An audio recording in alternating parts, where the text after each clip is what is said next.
are liberal film and TV characters always so annoying? On-screen characters who believe in improving things through progressive ideas are frequently depicted in a pretty negative light, ranging from being obnoxious punchlines to outright villains. I want to wipe that smug expression off your pale, patriarchal face! Okay, that is enough. For a place that's often derided as being too liberal, Hollywood seems to actively dislike the very idea of wokeness, which for our purposes roughly refers to an interest in social justice and wanting to disrupt the status quo to make the world a better place. These annoying liberal characters are often smug and self-righteous, turning everything into a platform to loudly declare their views. Well, if I wanted the government in my uterus, I'd fill it with oil and Hispanic voters. They're condescending, claiming to support causes while remaining above the people they say they want to help. When I'm with you, I can really let my hair down.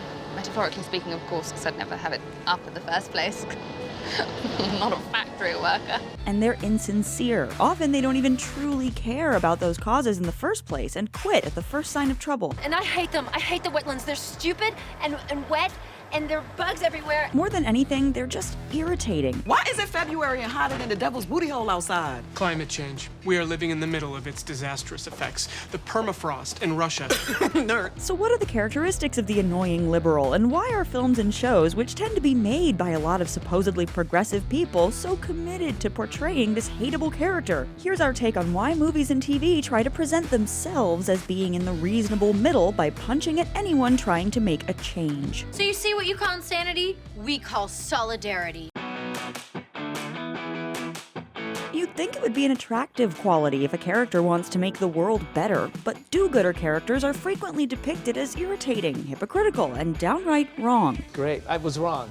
I'm wrong. Is everyone happy? Often, these characters come from a place of privilege and try to present themselves as heroes while mostly ignoring those they're supposedly trying to help. Take lazy Lindsay Bluth on Arrested Development, for whom activism and progressive causes are just a superficial vanity project. I'm protesting the war. There's a war going on, you know? Yeah, I'm the one who told you and you said it happened 10 years ago. Even when the annoying liberal character is generally sympathetic, they're still so superior that characters still love to gang up on them and prove them wrong, like when everyone at Dunder Mifflin teams up to help Michael humiliate Oscar. I have a computer question. Hey, Oscar? What is it? Can you move aside so that I can ask Michael? All right. Because they're simply fed up with Oscar's show-offy knowledgeability and constant need to be right. Here, Oscar is known as actually, because he will insert himself into just about any conversation to add facts or correct grammar. Britta on Community is another example who's mostly liked by her friends, but her progressive activist side is treated like an annoying quirk they have to put up with, and is frequently the butt of the joke. I refused to give Santa a Christmas list because I didn't want to depend on any man for anything. In their less sympathetic version, these characters are often exposed as hypocrites whose righteous rhetoric is revealed to be hiding cold self-interest, and they go from punchlines to menaces. In many respects, the annoying liberal character who's driven by twisted self-interest is a reflection of the current usage of woke. Though the term has its origins in black culture, in recent years it's become a stand-in for caricatures of left and liberal politics, often tied to the idea that anyone who claims to care about social justice is merely pretending to do so in order to be seen as righteous. But this type of the bad or evil fake liberal has been around for a while. Powerpuff Girls villain Femme Fatale originally makes some reasonable points about gender imbalances for superheroes. Female superheroes aren't nearly as revered as male superheroes. But ultimately, she's just another villain who wants an excuse to steal things from the people of Townsville, even when her victims are themselves women. Was Femme Fatale looking out for me when she stole from my bank? Was she looking out for me when she broke my arm? This kind of straw feminist is a whole distinct subtype of the annoying liberal, the hypocritical or fake feminist who benefits from empty girl power rhetoric and is actually destroying women far more perniciously than any man. In a similar vein, movies love to fight against the climate villain, who's motivated by some variation on wanting to stop climate change or preserve our planet and human life on Earth. I am nature's arm. Her spirit. Her will. It's not nice to fool with Mother Nature. But they're inevitably revealed to be some kind of monstrous killing machine, so the hero ends up fighting them in order to maintain the status quo and not actually address the core problem. The overall aggression and hostility toward liberal characters is even more striking when you contrast it with film and TV's popular, lovable, or cuddly conservative trope. The cuddly conservative may distinctly express that they don't want to improve the world and are just out for selfish gain. Don't you have faith? I have faith. in things I can see and buy and deregulate. Capitalism is my religion. But they're typically depicted as real people we can relate to because perhaps they're living by values or emotions that are recognizable. These characters try to appear tough, so when they get emotional or show their vulnerable side, we're more inclined to like them. I have cried twice in my life. Once when I was 7 and I was hit by a school bus, and then again when I heard that little Sebastian had passed. Even when these conservative characters are clearly ethically compromised, they're presented as being charming and upfront about their self-centered values. Often, the annoying liberal is paired with the lovable conservative so that the liberal can get taken down a peg and the conservative can come out winning the strongest audience affection. Take the sparring between Liz and Jack on 30 Rock, where even though Liz is often right, she's always much more irritating, while Jack is portrayed as disarmingly honest and charismatic. Come on, Lemon, embrace your elitism. What do we elites do when we screw up? We pretend it never happened and give ourselves a giant bonus. Transgressing boundaries or saying the wrong thing is also often funny. That's why in Hacks, though young comedy writer Ava is usually right in her arguments with her boss, the politically incorrect comedy icon Deborah Vance, Deborah is almost always funnier and more likable. I come from Pilgrim blood. We're very hardy people. Not sure you should be proud of descending from colonizers. I just think that tweeted. There's definitely some truth to many of the jokes at liberals' expense. After all, everyone is capable of being sanctimonious and annoying in support of what they believe, and it can be a release to see those qualities depicted on screen. But the consistent choice to depict the impulse to improve the world as hypocritical, evil, or ridiculous is ultimately incredibly damaging. After all, if anyone trying to make the world better is absurd, why should any of us even try? History may change, but herstory always repeats itself. Excited for the holidays? If you're a small business owner like me, the answer is probably no, right? Managing your orders when the holidays roll around can be such a struggle. There's the production, the packing, and at the end of all that, a lengthy wait in the post office. But what if I told you it didn't have to be this way? This video's sponsor, Stamps.com, has totally changed the way I ship my orders. It's a one-stop shop for shipping and mailing, offering all the USPS and UPS services you already use, but at major discounts. And all you need is your regular computer and a printer. The best part for me is that you don't even need to leave the house. You can arrange for your parcels to be picked up from your front porch, which beats changing out of your pajamas and heading to the post office. It also works seamlessly with all major online store hosts, which saves a lot of headaches. So this holiday season, trade late nights for silent nights and get started with Stamps.com today. Sign up with our promo code THETAKE for a special offer that includes a 4-week trial, plus free postage and a free digital scale. Simply go to Stamps.com, click the microphone at the top of the page, and enter code THETAKE. Hollywood is widely perceived to be too liberal and is frequently the subject of criticism for this, so it would seem like a contradiction that liberal Hollywood would spend so much time denigrating liberal characters. But these two facts are actually intimately related. The entertainment industry wants to avoid being perceived as liberal at all costs. It's true that there was a period of time when Hollywood genuinely was a haven for liberals. In the 30s and 40s, leftists like screenwriter Dalton Trumbo did espouse more communist or socialist ideals. No, you make all the money you possibly can, so do I. Why shouldn't they? And why can't we help them?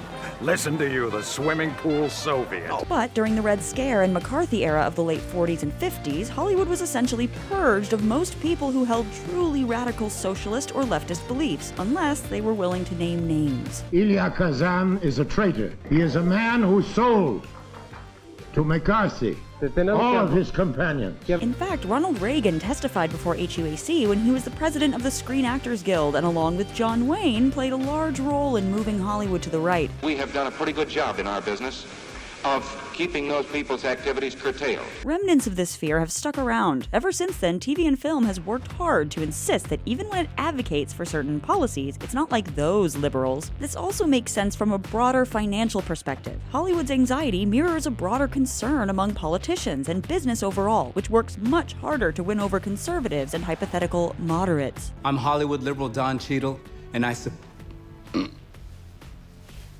I support Mitt Romney. Mass media is ultimately made by companies that are responsive to shifts in mainstream politics rather than attempting to initiate any strong agenda. Take Disney, which at first refused to take a stance on Florida's homophobic Don't Say Gay bill, then responded to backlash by trying to do the bare minimum, which in turn got it targeted by conservative backlash. DeSantis, a possible 2024 presidential candidate, has slammed Disney as a woke corporation. There's also an extent to which liberal people want to be made fun of. For one thing, they want to distance themselves from other liberals, a trait parodied in one of the most iconic examples of this kind of character, Bradley Whitford's Dean in Get Out. By the way, I would have voted for Obama for a third term if I could. It's something of an inside joke to acknowledge that large swaths of the country don't share those same tastes. The television audience doesn't want your elitist, East Coast, alternative, intellectual left wing. Just say Jewish. This is taking forever. The film The 40-Year-Old Version explores how white liberal elites crave seeing themselves reflected and mocked in art about topics like racism. Black playwright Rada originally writes a play that's focused on a nuanced black experience of gentrification, but finds herself forced to not only make the suffering of the black characters more sensationalized, but also add an annoying white liberal character to appeal to annoying white liberal audiences. What's a girl gotta do to get some soy milk around here? Similarly, popular conservative characters give liberal audiences the chance to imagine an ideal conservative who simply has different principles but is still fundamentally on the same page, rather than someone who's planning to overturn elections. But it's striking that this subversion of expectations typically only goes in this direction, where the supposedly selfish conservative turns out to be a kind human being with a good heart, and the annoying liberal's opportunity to be more relatable is through softening their stances and embracing friendship with the conservative. Ron, you big, fat, giant sap. That seems unnecessary. Thankfully, there are characters, especially recently, who aren't totally mocked or vilified for engaging in activism or expressing liberal beliefs, but still manage to come across as reasonable people. Jacob on Abbott Elementary is mocked for being a little too earnest and cringeworthy. You know, before I taught here, I was in Zimbabwe. I was doing Teachers Without Borders, and what I learned... Jacob, what did I say about, not talking about your time in Africa? But the show is clear that ultimately he's a good teacher who tries hard to connect with his coworkers, and his idealism and desire to contribute are framed as positive qualities. I'm coming out of retirement to save the environment. I like farms because they're rustic, but GMOs don't trust it. Some slightly older characters manage to be positive too. Leslie on Parks and Rec may have been laughed at for her excessive enthusiasm and paired with a charismatic, cuddly conservative, but over the course of the series, her drive to help people went from being a source of annoyance to being framed as a superpower. The characters on West Wing were almost an exaggerated liberal dream of how smart, caring, and driven progressives could be at their best. But importantly, over the last decade, we've seen a shift toward more characters with liberal values who aren't defined by this, especially in younger generations. In the millennial comedy Broad City, Abby and Alana are progressive and open-minded, and for them, it's just a natural part of their outlook and how they approach everything. I wanted to respect your space, that's why I'm hanging back. That's cool. I respect you respecting me. And while Abby and Alana still have some awkwardness or self-criticism about how they're coming across, You know that you're so anti-racist sometimes that you're actually really racist. For many of today's Gen Z characters on shows like Euphoria or Better Things, what older generations consider woke ideas are just a given. Why do you have to call us anything? I mean, why do things have to have labels and be genderized all the time? They've simply grown up believing in things like speaking and behaving respectfully of other people's sexuality or identity, and this isn't something most of them even have to question or debate with each other. Instead, they get to reflect on what gender means to them. At least for me, being trans is spiritual. You know, it's not religious. It's not like for some congregation. It's for me. On shows like The New Gossip Girl, it's also taken for granted that the characters have causes, even if they don't always do the best job fighting for them. This progression is in line with depictions of social movements, which often start out being viewed as incredulous or comical until, as more and more of the mainstream gets on board over time, everyone eventually pretends we supported it all along. It's much easier to make dramatic stories about gay characters after many of the biggest fights in the struggle for gay rights. I'm done living in a world where I don't get to be who I am.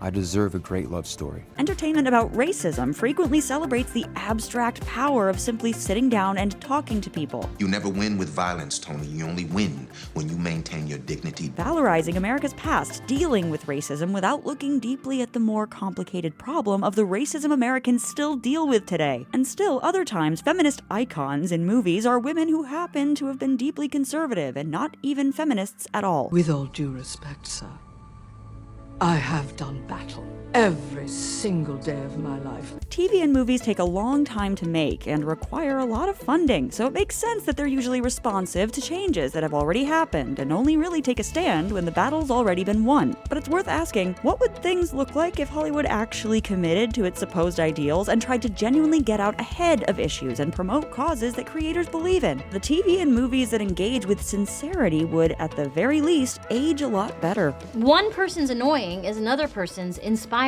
and heroic. So, who are we to judge? Thanks for watching The Take. Make sure to subscribe and let us know what you want The Take on next.